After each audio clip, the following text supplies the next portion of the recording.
I'm Jerry David Mulligan. This is the Mulligan Stew Podcast.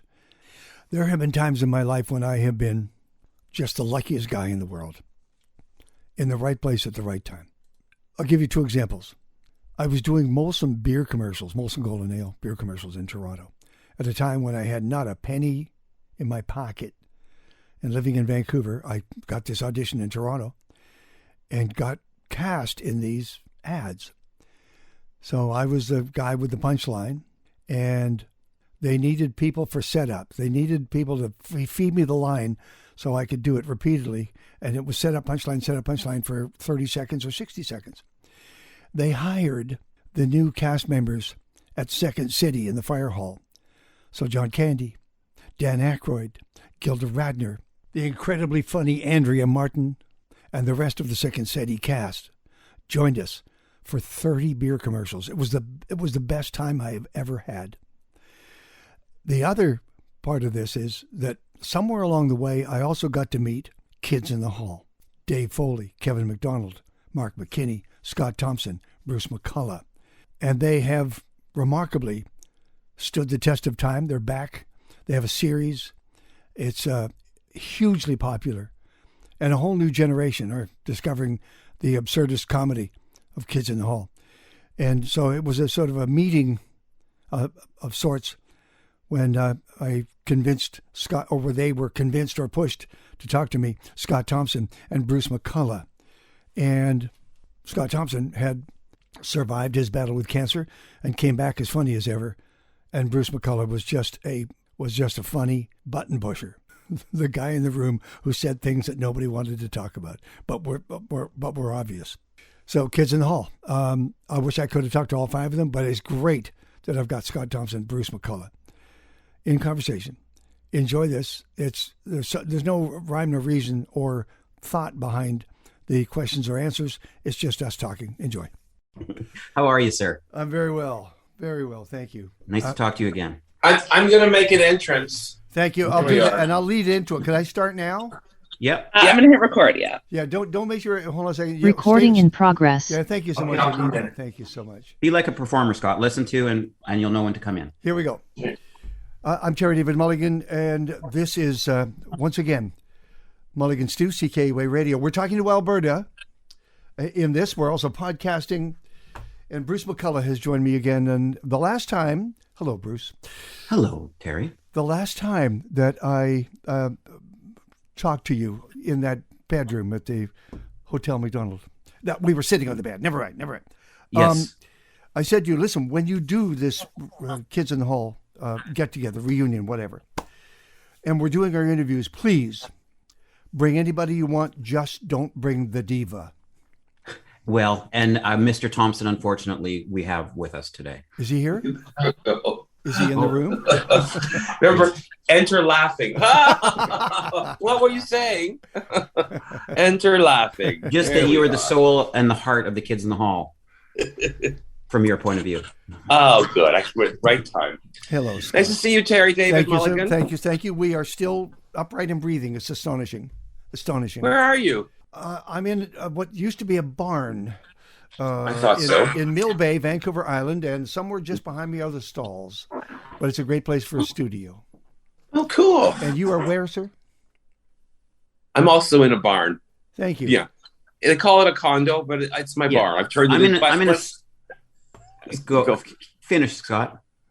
No, just to say, it was a condo, but after 6 months of being here, everything I enter eventually turns into a barn. That's good. That's a worthwhile joke. I'm glad I paused for that. Mm-hmm.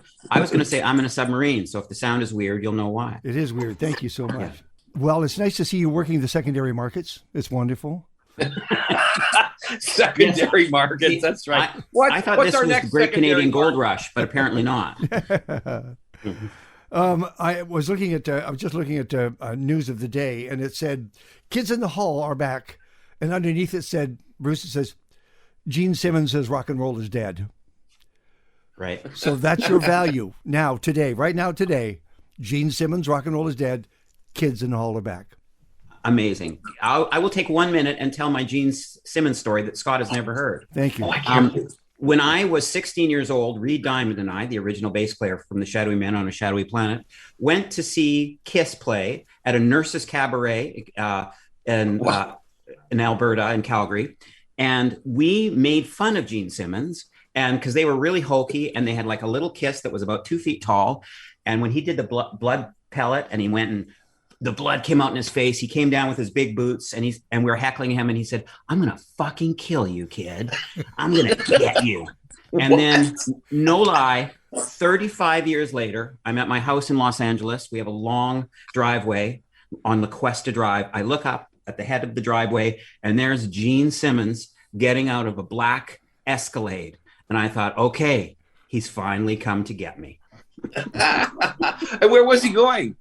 I think he knew someone who was, he was renting a house across the street or something. It was hilarious to me. That is pretty funny. Yeah. And I will say from that awkward opening, Scott, that you can be the diva that you want to be. You can. Oh, we want that. We welcome it. We embrace it. He can't not be. No, and I have definitely said to someone who came up on stage, "I will kill you if you don't get off the stage." I definitely said, "I will fuck you up." Definitely said that.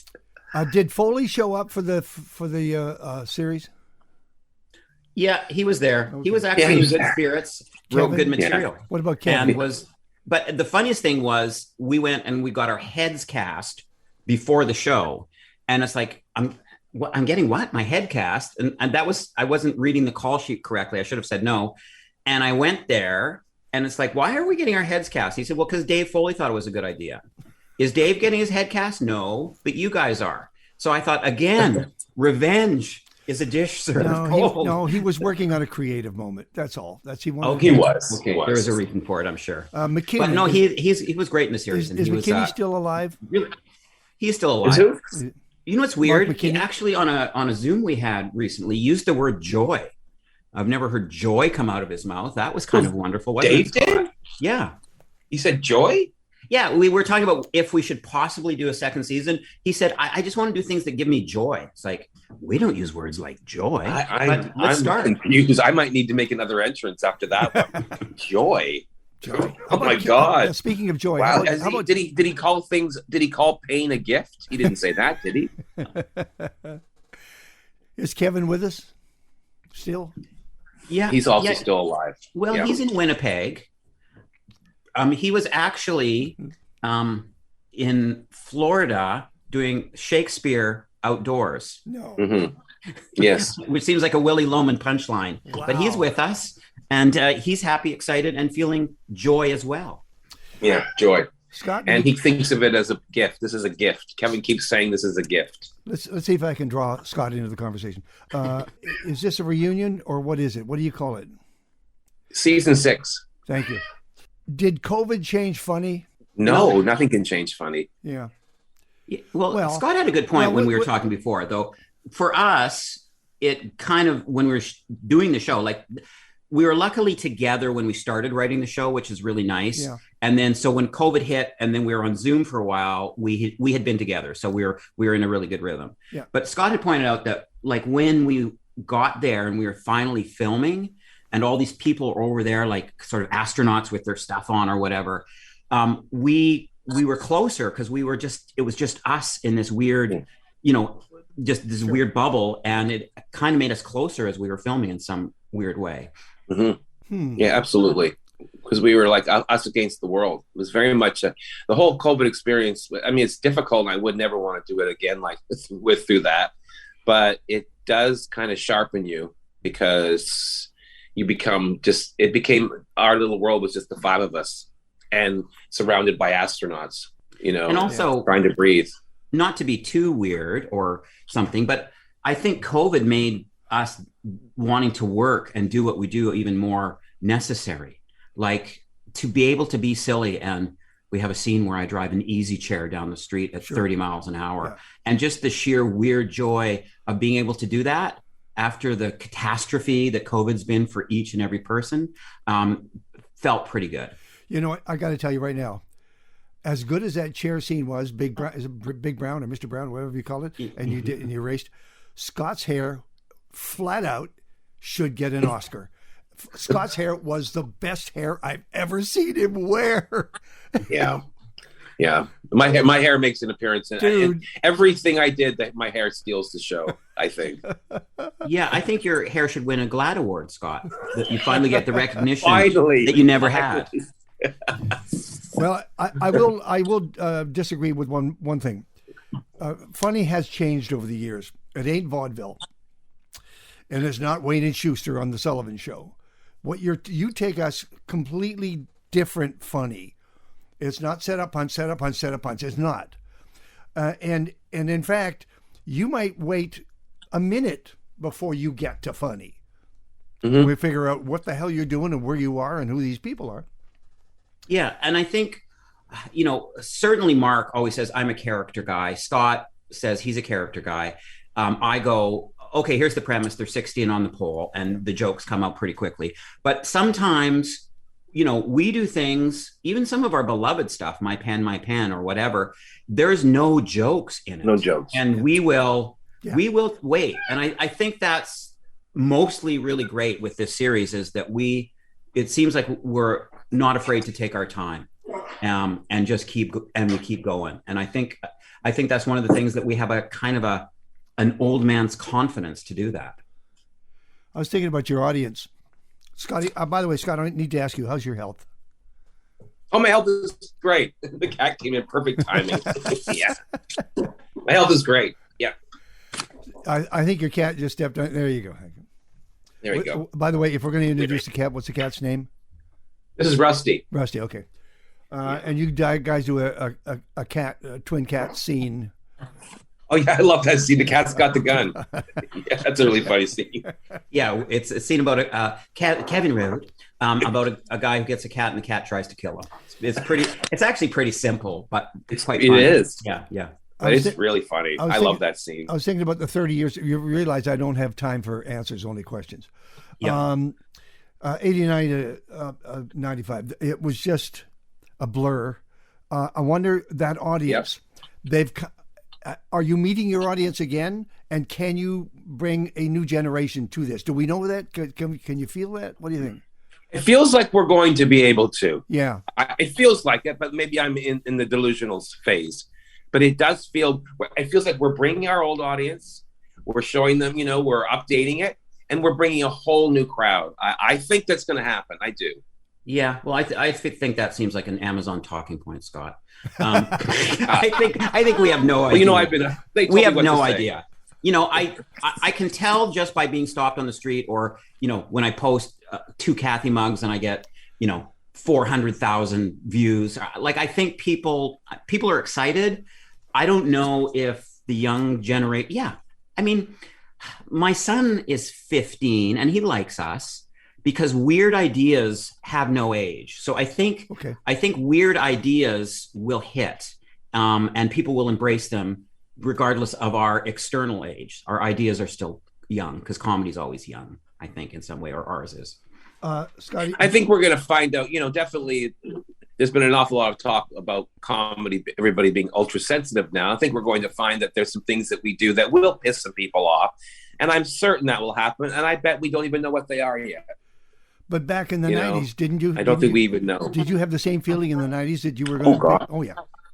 Absolutely. It came from a different direction, sure. Different directions, but it was still, there's always a certain percentage of the population, regardless if on the right or the left or the center, or wherever they are, there's a certain percentage of people that they're wired for outrage. And I absolutely think that's going to happen. Absolutely. There's a lot of finger pointing these days, isn't there? Yeah. And of course, there's TikTok, which I've never seen. I'm not going to go there. Yeah, that's TikTok. Not Game of Thrones, Terry. That's a different thing that you haven't seen. I haven't seen Game of Thrones either. Yeah. I'm sorry. I'm kind of busy. And actually, what I can do is I can see sports, and that's it. I can work and watch sports at the same time. I have to actually make a date with you guys to watch all of these clips. You've got all the animals in the barn. You got to muck out the stalls. You got to bring in the hay. You got to bring in crops. No, you got a lot it's not to do. Like that. You're a gentleman farmer. Thank you for bringing Buddy back. Thank you. Was there a pact saying we're not going to bring any of the characters back, or if you're going to bring somebody back, it has to be a democratic bring Buddy back kind of thing? Well, how'd it work? Well, no, I would never, because me, I was from the very beginning. I was like, I'm bringing my characters back. That's all there is to it. Yeah, well, and it's funny with Scott when he would go on tour, he would always go, I'm not doing buddy call. I'm not doing buddy call. I know you guys need me to do buddy call. I'm not doing buddy call. We say, okay, great, Scott. And then tour would get close, and we go, I know you're begging me to do buddy call. It's like, no, we don't have to. And then finally, okay, fine, I'm doing buddy call. And so Scott kind of has a love-hate relationship with that character, but he says so much that Scott feels that it just has to come out, Yeah. Did Buddy's hair change? No. Is that the same? Most exactly the same. It might be a little higher. The truth is, what it is better gel. Scott, after he got cancer, he got, he kicked cancer's bum, and then he got a better head of hair, which isn't a reason to get cancer, but it's a nice kind of bonus. Yeah, it's weird. My hair came in thicker than it ever was, and different color. When it first came in, it was all million colors. It was black, it was brown, it was gold, it was red. It was pretty cool. No, Scott, it was cancer colored at first, and then it turned into the color of the hair it is now. Cancer color is that is the color of a bathtub that's had 5 children use the same water. That is cancer color, and that's my family. We would do that. My mother would bathe us 2 at a time, but she would not change the water. There's no question. I do a show called Tasting Room Radio, and I started it in the Okanagan when I was living up there, and I realized that there was no wine show on radio, and I thought that was stupid. So I just started it. That's 15 years ago. And so I also interview chefs, and so the pie and the tart sketch killed me.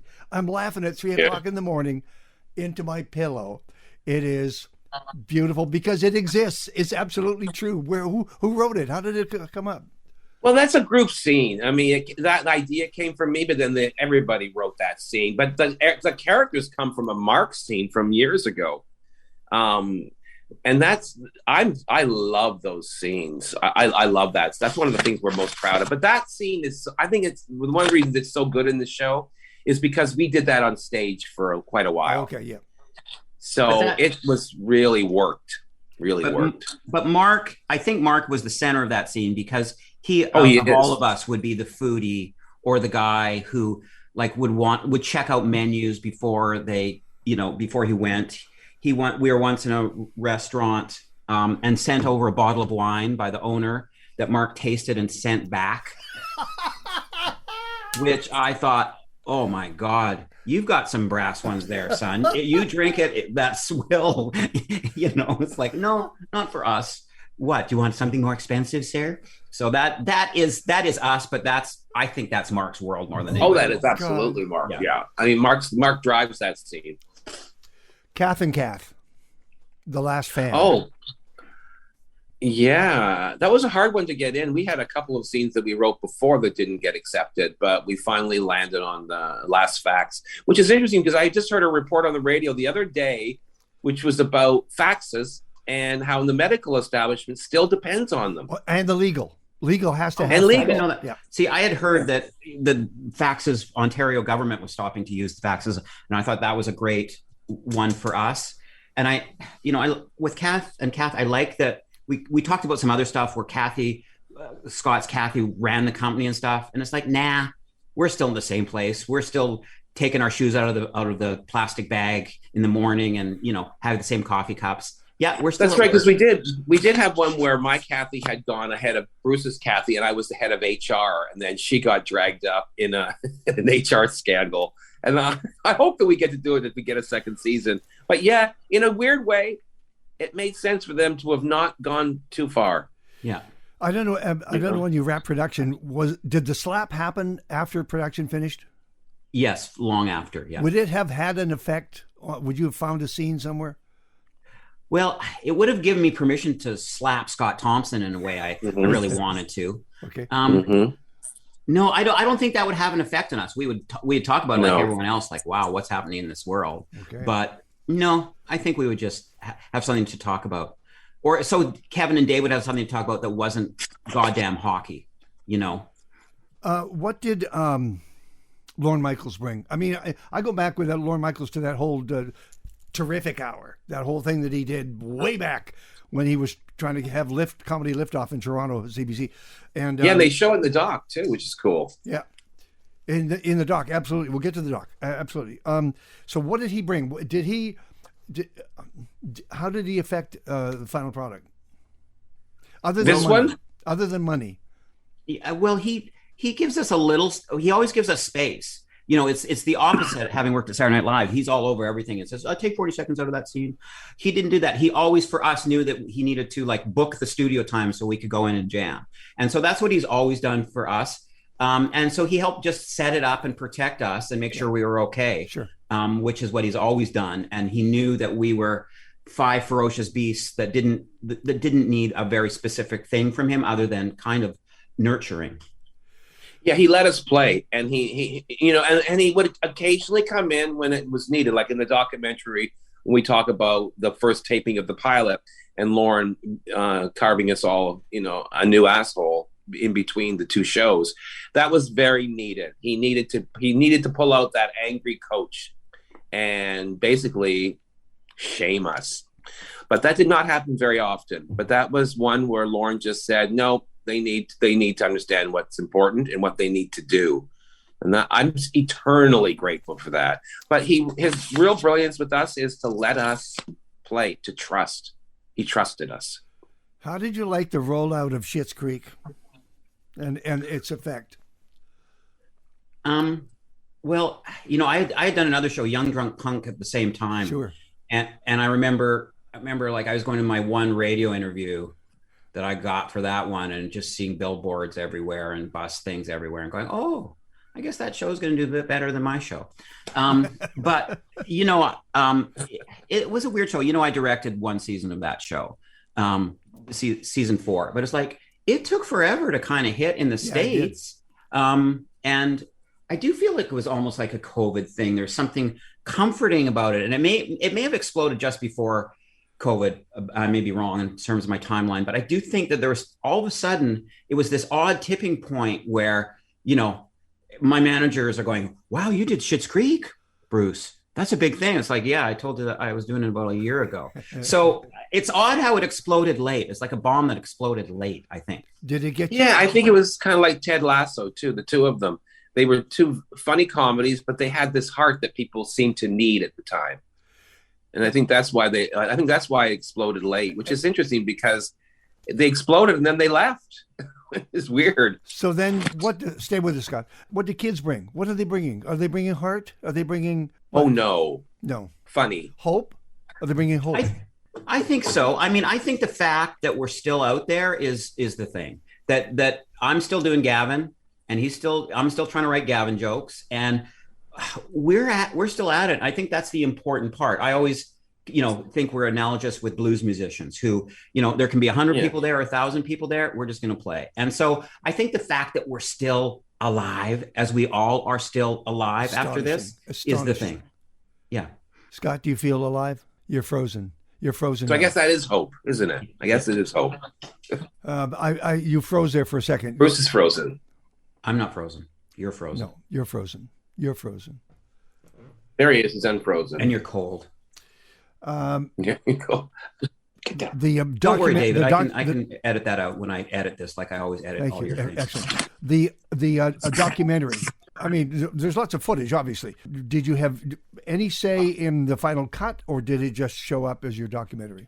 Well, they sent it to us at first, and then I saw I sent to the director and I said, I have no notes. And he said, wow, you loved the documentary. That's so great. I said, no, I didn't watch the documentary. I just have no notes. Meaning it was something that Mark's brother and Reg, who's a really great guy and a great documentarian, it's their thing. Go do it. And so, you know, I cut a couple minutes out after having seen it twice, but there's a few things like that. But it was something for them to go do because we didn't want a vanity project in any way. So it's sort of warts and all. Yeah. You know, Gary Campbell stopped by for a drink, Scott, after the documentary last night. Did he like it? Yeah, he did. But it's like, yeah, you guys can actually be even meaner than that. It's like, well, of course we can. But we didn't have we could have had say, but I don't think we wanted say. Yeah, like I watched when they first showed me the first draft, the first cut. I watched it up until it got a little heavy, and then I couldn't watch it anymore. And I said, I'm going to watch it in the theater with the five of us. And so that's what I did as well. I went, I don't want to watch this stuff right now. But I'm very pleased. I was very happy. I didn't see it really until Texas when we watched it at South by Southwest. Considering, but no, guys, considering the whole Rivoli beginnings, even before that, the fact that you found each other is just phenomenal. It is. It's totally luck of the draw. Well, it's absolute luck. Yeah. And I think also because, young men are so arrogant, or they don't even understand and process their lives as they move through them.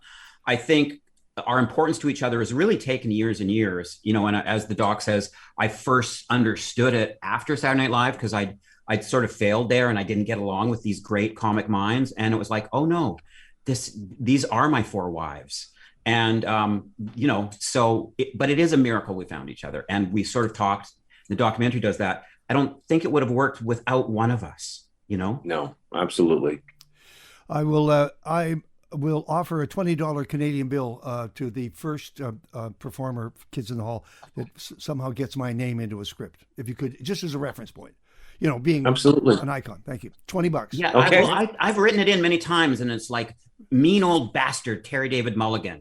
Yeah, and people just say, we're not going to buy that from him. He's a nice guy. Apparently, I have to wrap this up. Here's the thing. I need a message from the both of you for the youth of Canada, please. Keep going. It's going to be fine. I have teenage kids. It's hard to find your place, but you don't have to do it in a hurry. Yeah, like your youthful figure might fall, but your youthful mind doesn't have to. God bless you. Give me a Jimmy Durante wave as you go, Bruce. Thank you so much. Thank you, Terry. Thank you, boys. Thanks, Terry. Nice to see you. Be well. Recording stopped. Yeah, I know. I got to leave now. I know. Bye. Bye. The wonderful Scott Thompson and Bruce McCulloch, Kids in the Hall. I fully intend to go hat in hand and beg time with them again in the near future. It may take a year to actually get them back on microphone, but I'm going to do my best because they're a huge success story. They made people laugh. They still make people laugh, especially now. Now we need some laughs. We do. Kids in the Hall. That's the way to go. Go find them. Bruce McCulloch is doing one-man shows in New York City. I'm hoping he'll tour those one-man shows as well. This has been the Mulligan Stew Podcast. Consider subscribing and joining us and get your Mulligan Stew Podcast each and every week delivered to you like a pizza. Have a great long weekend and onward into September, friends. Let's get through this together.